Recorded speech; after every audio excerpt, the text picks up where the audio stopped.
Good morning, good afternoon, good evening, wherever you are. Thank you for stopping by again. Today I'd like to look at a variety of maps that give you some basic geographical information about Panama, where it sits in the midst of the Western Hemisphere.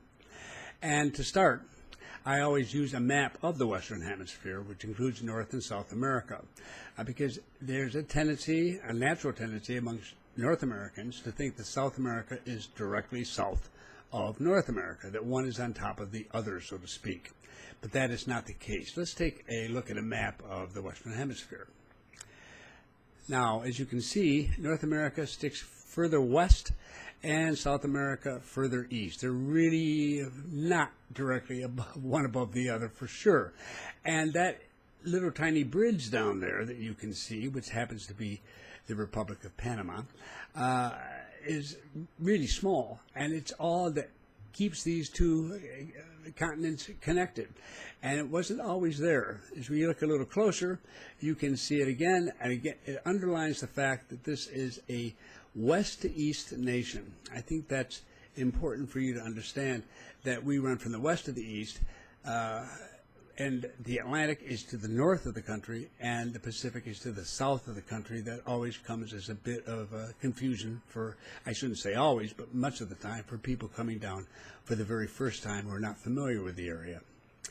Now, that gives us an idea of how Panama fits into the hemisphere. But it looks like a really, really small country. But can I use a better example of size? And I think I can. So I've decided to use one of the states in the United States that is most familiar to Canadians, to other Americans, and to many Europeans, to a lot of folks, and that is the state of Florida. Now let's take a look at the state of Florida.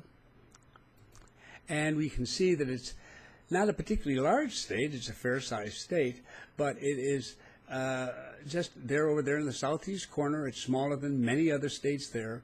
It isn't all that large, and yet it's double the size of Panama. Now, some years ago, what I did was I took a map of Panama and I laid it over a map of Florida, and this is what I got. As you can see, there seem to be roughly the same length. I wasn't actually trying at the time to make them the right size. In fact, Panama should be stretched out a little bit longer than it is here. However, as we look at it, we can see that it's much thinner than Florida. And although Florida has twice the land area of Panama, Panama has a longer coastline. So if you're going to make a trade here, more coastline and less land, hey, I think a coastline's pretty cool. I like that. So that gives you an idea of the size of the country. It is small, but it's not inconsequential. It's just not as large. If it were all pressed together in one block, it'd look even smaller because it wouldn't have much coastline. But with all that coastline, it counts. At least that's the way I look at it. Now, I told you earlier we'd take another look at how this country developed. This is an image that's created from satellite imagery. And it really is colored to show the changes in this area over millions of years, because all of that was water millions of years ago, and the Atlantic and the Pacific completely connected to each other. Initially, mountains, which you see there as dark brown mountains, these were the first ones to come up. They formed a chain of islands between the two continents, but not really a land bridge yet. Later on, more time passes, the gray areas rise up, and those are, you might think of them as the foothills of the mountains. They're not as high, but they allowed for the first time to have a narrow land bridge between the two continents, which allowed some of the species in both continents to mix. And that you can see it today in land animals. Some of them that originally come from Brazil, for example, which now can be found in places like Guatemala, because they were able to get across into that area, and vice versa. So that's important. That's fine. I'm glad to see that it's up there. But the important thing is the political map, because that's where you live. So let's take a look at the basic political map of Panama. All right. There are 10 provinces in the Republic of Panama and 3 comarcas. Now, a comarca C-O-M-A-R-C-A. A comarca is an area set aside for the indigenous people. They may be from any of a number of different tribal nations. This is the area they have traditionally been, where they've been traditionally located, and they are given a great deal of independence on a day-to-day basis to run affairs within their own comarcas. A comarca is similar to a province, but in this case it is strictly controlled by the indigenous. However, they're all Panamanians. This is part of Panama. They are subject to Panamanian law as well as to the Constitution of Panama. So they're not separate nations in that sense. But they have a different style of life, and they have a different outlook, and they were allowed this land to use as they see best. Now, occasionally there are disagreements between the indigenous people and the rest of the country, but they're relatively mild, very mild compared to most of Latin America. The arrangements were worked out fairly well, and I'm pleased with that. Now, as we get a better idea here if we look at a portion of the country. So I'm going to show you western Panama to begin with. Now, right off the bat, you see that comarca and the red arrow pointing right down. That's the comarca of Nobe Bugle, in Spanish, Nobe Bugle. That is set aside for the Nobe. We are one tribe, the Bugle another tribe, and there's a couple of smaller groups who are up there too. This is the most heavily populated comarca in the country, and it takes a good piece of real estate there, as you can see. Now, comarcas are run by the tribe, and all the land is owned cooperatively by all members of the tribe. So no decision can be made about selling or even leasing that land without the approval of what is called the Tribal Congress that is elected by their own people. And trust me, they have yet to sell anything. They're not at all interested in any of the comarcas in selling their land to outsiders. So you're not going to be living there, all right? But you may be visiting there, and that's a different story. If you get that chance, that's wonderful. Now, back to the map. We can see Bocas del Toro is a province in the far northwest. I often say that Bocas del Toro is as far as you can get away from Panama City without and still be in Panama. But it's not the province and the mainland so much, but the islands that off the coast of the mainland that are of particular interest to expats and where the expat community lives. And those are marked as Bocas Islands. Now, I've left the names of the provinces and the comarcas right there where they belong, but I'm adding names, words to the arrows to give you a clearer idea of what's found there. So the Bocas Islands are that area that is known as Bocas del Toro, or simply Bocas, to many people doing their research in Panama. To the south, the Orange province there is a Cherokee province, as you can see. I've noted 3 cities that you may have heard about, very commonly have heard about. David, that's not David, it's David.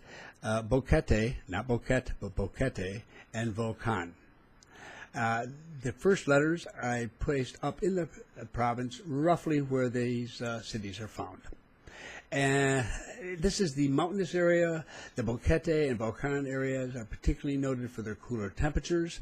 Their nearness to the great Baru volcano, which is dormant, and we genuinely hope it will remain dormant for another few million years. Anyhow, it seems to be quite happy at the moment. It is a beautiful territory, very well liked. It is far from Panama City, so it's a long haul from the airport, but there it is. And it is very popular. It's the second most populous, well, I should say now, because of the new province, the third most populous province in the country. About 14% of Panamanians live there. Much smaller numbers live in most of the other provinces. And then finally, going further east, we see Veraguas. Santiago is the city that is best known there. There's a group of expats who live in that area. You will see it goes across to the Caribbean coast, but in truth, you can't get there very easily. Let's just say it's extremely difficult. You're not likely to do it. The road system simply is not in place for that. So it is better known for its area along the Pacific coast. Now, the next set of provinces I want to talk about briefly are those in what I'm calling, for the purposes here, central Panama. they are, okay, there we go. I'm having a little trouble with my slides here. Okay, we have Los Santos, the Green Province. That is home to two very well-known communities here in Panama. Los Tablas is the head administrative center for the province. Provinces don't have capitals per se. Their governors are selected by the president and approved by the National Assembly. They're not elected, and they have very limited budgets, and their money comes from the central government, most of it, almost all of it, except for fees. And that's because we're such a very small country that to get too complicated, to get too many provincial bureaucracies going in such a small country doesn't make a lot of sense. But when you want something done administratively, that's where you go in that province. Pedací is down, and you can see the P there on the coast. Very well known for surfing, for some hotels, and for expat community who lives in that area, and very happily down there. It's probably 4.5 hours now from Panama City, 4 to 5 hours, but it really depends on how you drive. Likewise, back in the west, you can go 7, 8 hours driving there, again, depending on where you're headed and depending on how you drive. Fundamentally, you can get pretty much anywhere in the country, at least on the Pacific coast, within, well, if you leave in the morning, you will get there by the late afternoon. You can drive in daylight. A lot of people, however, when they're driving, they stop along the way and spend a night just to make it a little bit simpler.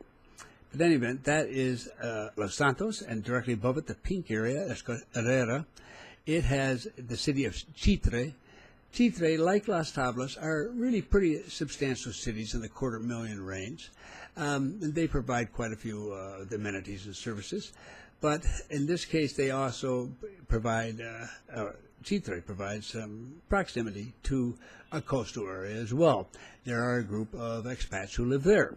You can find expats scattered all over the country, particularly retirees, because they can live anywhere they want to.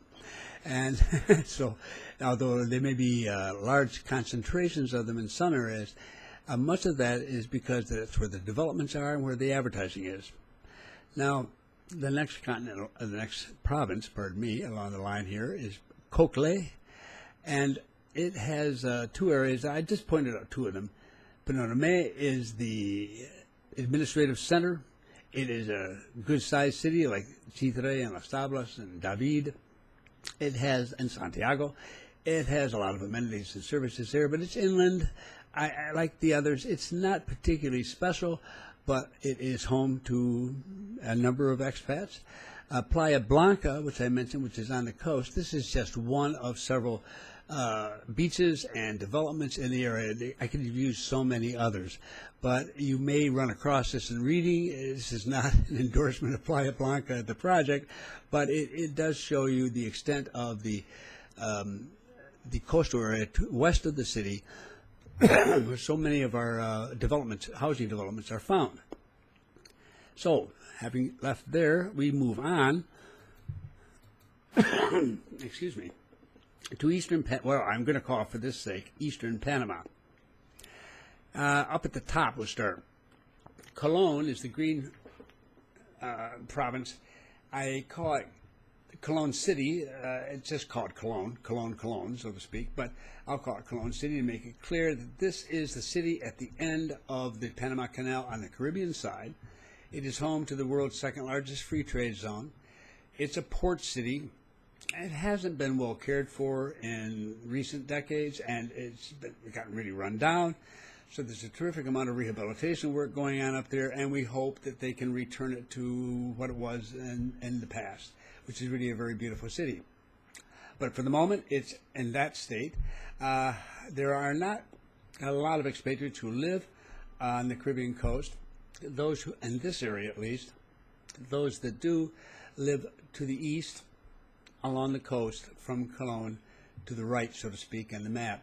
And but they're small in number. There are some developments aimed at expats, but they're very small and very few, I should say.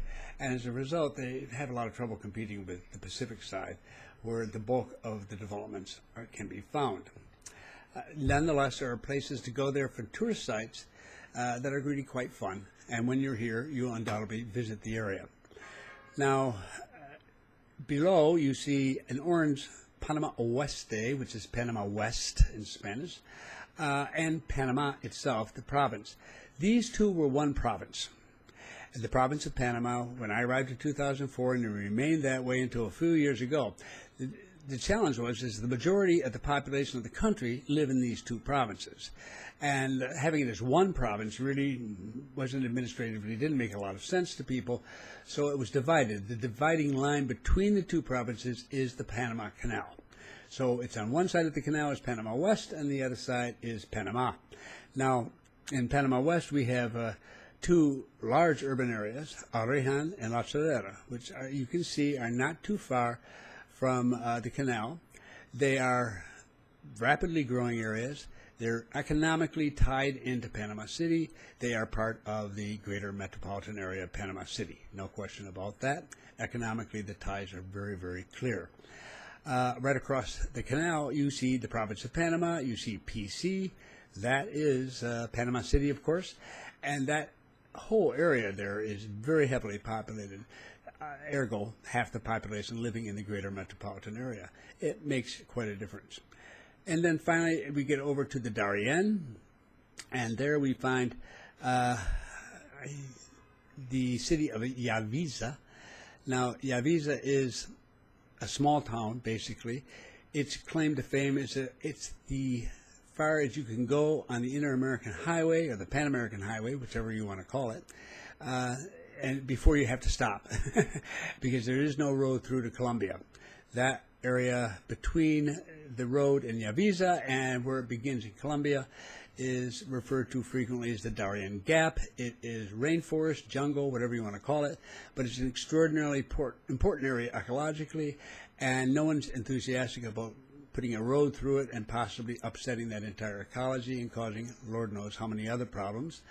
Plus, frankly, Panamanians would be just as happy to have that key as a barrier to cartels and to the drug people who, unfortunately, do show up from time to time. But very rarely in recent decades, that problem is nothing what it was 20 or 30 years ago. And now it's very much under control. So the Darien province has not seen a lot of development because of problems in the past. And that's going to change. But it's going to take some time for it to change because it's got this reputation of drug traffickers running across it, which still happens out in the jungle sometimes way over by the Colombian border, but really is not a troublesome problem for most of the people of that province, thankfully. And there you also see the comarcas for the Embera and Munan tribes. That's the one that's broken into two parts. Those are two separate tribal groups, and they happen to have concentrations of their people in those two areas. So technically it's one comarca, but it's in two parts. Okay. Now, what links all of this together, and this would be actually the last map, and that is the road network. And I use this one. It's not quite complete. Oddly enough, they're missing a little over in the Panama City area, but nonetheless, it gets the point across. This shows most of the road infrastructure in the country, and you can see that it's running along the Pacific coast and not on the Atlantic coast. Part of that is because the comarcas are there. And one I missed mentioning was Gunayala. Sorry about that. But it's these areas are not open for that kind of development at this time. So as a result, the folks, most of the Latinos and expats who live here, live on the Pacific side of that mountain range that you saw earlier. And this is where they go. Now, from west to east, you can see rather, I hope, make out a major road. It's the one that runs west to east, and that is the Pan American or Inter-American Highway. And it moves on to Yavisa, as I mentioned earlier, in the Darien, and comes to a halt. It's in very good shape. We have the best road infrastructure in the region. And the Pan American, Inter-American, that is, as far as I'm concerned, an excellent road.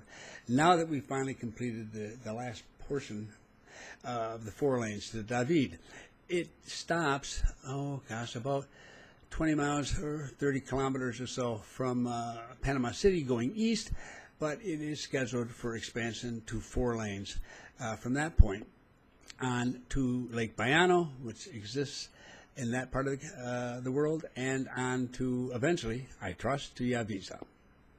So that gives you an idea, a little bit of the country, about its geography, about how it's set out.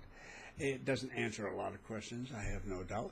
I hope it adds a little clarity for you in getting a sense of the country and where it sits. And I suspect there may be some questions regarding it. I don't know if you have any, please let me know. In the meantime, my only hope is that once I'm finished with this video, that it makes sense and I can edit it fairly easily. I doubt that. I always have. I'm just a klutz with these things, so I do my best, and we'll see how it works.